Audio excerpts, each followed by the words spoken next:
Msanii nyota kutoka nchini Tanzania Mario ametumbuiza usiku wa leo kwenye tamasha la Brankes Wine Kenya Summer 2025 linalofanyika katika Lawrence Gardens Mall International Sports Center Kasarani jijini Nairobi nchini Kenya.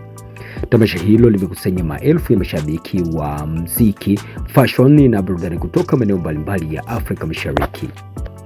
Ushirika wa Mario katika tukio hili maarufu anaendelea kudhibitisha jinsi muziki wa Tanzania unavyozidi kuvuka mipaka na kupata nafasi kubwa katika soko la Kenya. Brankes Wine ni moja wapo ya matamasha yanayoheshimika zaidi katika ukanda wa Afrika Mashariki, yakijulikana kwa kukutanisha wasanii wakubwa, muziki wa live kiwango cha juu na pamoja na hadhira yenye ladha pana na burudani.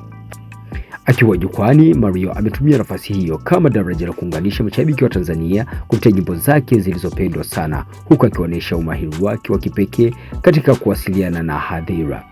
Nyimbo zake zimeimbwa pamoja na mashabiki, hali iliyoonyesha wazi mvuto wake mkubwa unaovuka mipaka ya kitaifa.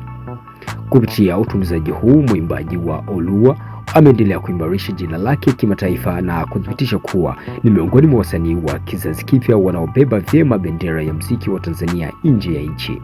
Ushiriki wake kwenye Brankes Wine 2025 ni ushahidi tosha kuwa ukuaji wa muziki wa Bongo Flava na nafasi yake inayozidi kuimarika katika ramani ya burudani Afrika Mashariki. Je, maoni yako ni yapi kuhusiana na hiki ambacho Mario anaendelea kufanya huko nchini Kenya, ambapo anazidi kuburudisha watu vya kutosha? Ikumbuke kuwa Mario ni miongoni mwa wasanii ambao wanazidi kujiweka kwenye ramani ya muziki hapa nchini Tanzania. Je, maoni yako ni yapi kuhusiana na hiki ambacho kinazidi kuendelea, hiki ambacho Mario anazidi kukifanya huko nchini Kenya akiendelea kutumbuiza?